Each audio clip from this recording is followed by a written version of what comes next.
has been multiple abrasions on her face, including there has been injury on the left side of her lips, on the right side of her lips, there has been injury inside the mouth as well.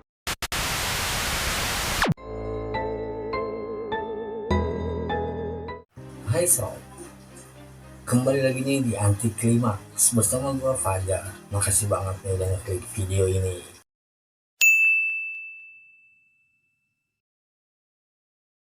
Nah Sob, di episode kita kisah nyata kali ini gue mau ngebahas kasus yang lagi viral nih di negeri perindapan India. Kasus ini terjadi pada tanggal 9 Agustus 2024, di mana nih ditemukan di jasad seorang dokter wanita muda setengah telanjang di aula rumah sakit tempat ia bekerja. Momita Detnav, wanita berusia 31 tahun ini, sedang magang di rumah sakit RG di kota Kolkata, India. Dr. Detnav ini ditemukan pada tanggal 9 Agustus 2024 dalam keadaan sudah tidak bernyawa, dalam kondisi setengah telanjang, dan di area pribadinya ditemukan cairan sperma sebanyak 150 mg yang diklaim kalau cairan sperma ini berasal lebih dari satu orang.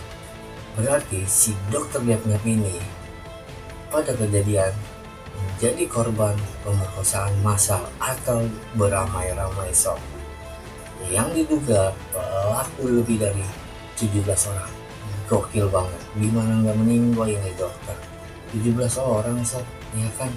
Dan pelaku utamanya adalah Sanjay Roy. Si Sanjay ini juga seorang relawan polisi yang mempunyai akses ke seluruh layanan kesehatan di rumah sakit RG Sob.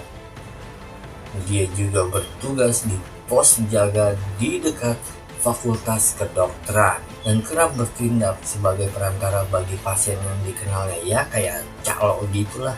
Udah jadi polisi, jadi calo juga di rumah sakit. Wah, si Sanjay ini emang ya.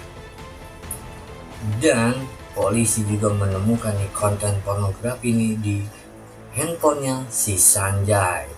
Dan si Sanjay ini nih merupakan mantan petinju Sob yang memiliki catatan kriminal dan kekerasan dalam rumah tangga. Dan dia juga nih sudah menikah sebanyak 4 kali. Wah, fuckboy juga nih orang, ya kan? Wah, parah. Karena kedekatannya Sanjay dengan para perwira polisi senior, dia juga menjadi anggota unit kesejahteraan polisi di Kolkata yang ditempatkan di RG Kal Medical College and Hospital. Pertanyaan gua ini Sob, kok bisa ya orang yang punya track record dan kriminal yang buruk bisa masih menjadi polisi aktif Sob? Gimana nih pendapat kalian Sob? Setelah si Sanjay memperkosa dan membunuh si dokter Detnav ini, dia tuh langsung pergi Sob ke barak polisi buat istirahat tidur sampai pagi, kayak nggak ada kejadian apa-apa gitu Sob. Kalau dia tuh habis perkosa dan membunuh, kayak orang nggak punya dosa lah. Ini orang psikopat banget, sakit ya kan, gila banget ya kan. Gimana nih tanggapan kalian semua nih? Komen di kolom komentar, silakan dihujat nih si pelaku biadab ini. Nah, di malam sebelum kejadian, seperti biasa si dokter Detnav ini melakukan aktivitas sehari-harinya. Dia makan malam bareng para junior-juniornya dan dia lalu memutuskan untuk beristirahat nih Sob. Dan tempat yang dia pilih adalah aula di rumah sakit, karena menurut dia nih tempat ini aman buat beristirahat. Tapi naas Sob, tempat yang dia anggap aman itu menjadi tempat peristirahatan dia yang terakhir Sob. Dan menurut pengakuan si Sanjay ini, kalau Sanjay ini nih udah memperkosa dan membunuh dokter Detnav dengan sadis dan brutal Sob.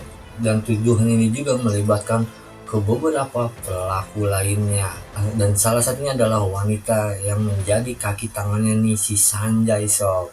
Tapi lagi dan lagi pihak kepolisian menyangkalnya sob kalau Dr. Devnap ini tidak diperkosa secara massal atau beramai-ramai. Padahal sudah jelas banget tadi hasil otopsinya, Dr. Devnap di area pribadinya ditemukan 150 mg sperma yang diklaim itu berasal lebih dari satu pelaku sob. Tapi si pihak kepolisian tetap kekeh menyangkal ya. Gimana nih sob tanggapan lu semua? Komen di kolom komentar sob. Dari rekaman CCTV dan spekulasi di media sosial membuat kasus ini menjadi semakin rumit dengan tuduhan pemalsuan barang bukti dan terkesan polisi ingin menutupi kasus ini dari media. Ya karena si Sanjay ini mempunyai koneksi dekat sama perwira-perwira polisi senior di Kolkata sob. Jadi nih si Sanjay ini kayak dibelain gitu. Gila banget si Sanjay ya kan, benar-benar. Dan dari akibat kasus ini, para dokter, tenaga medis, dan aktivis pembela wanita di seluruh India melakukan demo besar-besaran menuntut keadilan dan keamanan bagi petugas kesehatan dan dokter, khususnya para wanita. FYI nih sob, kalau di India ini laporan dari polisi nih di perindakan ini setidaknya 90 kasus pemerkosaan terjadi setiap harinya di perindakan. Gila kan? 90 kasus. Wah parah banget. Dan banyak kasus juga nih yang belum terungkap, dan banyak nih para pelaku pemerkosa itu masih bebas berkeliaran sob. Dan polisi terkesan tutup mata dengan kasus-kasus pemerkosaan yang ada di India. Gimana nih tanggapan semua tentang kepolisian perindakan ini? Komen sob. Nah sob, sampai di sini dulu video kita kisah nyata kali ini. Makasih banget udah nonton video ini sampai tuntas. Jangan lupa di like, comment, and subscribe. See you in the next video.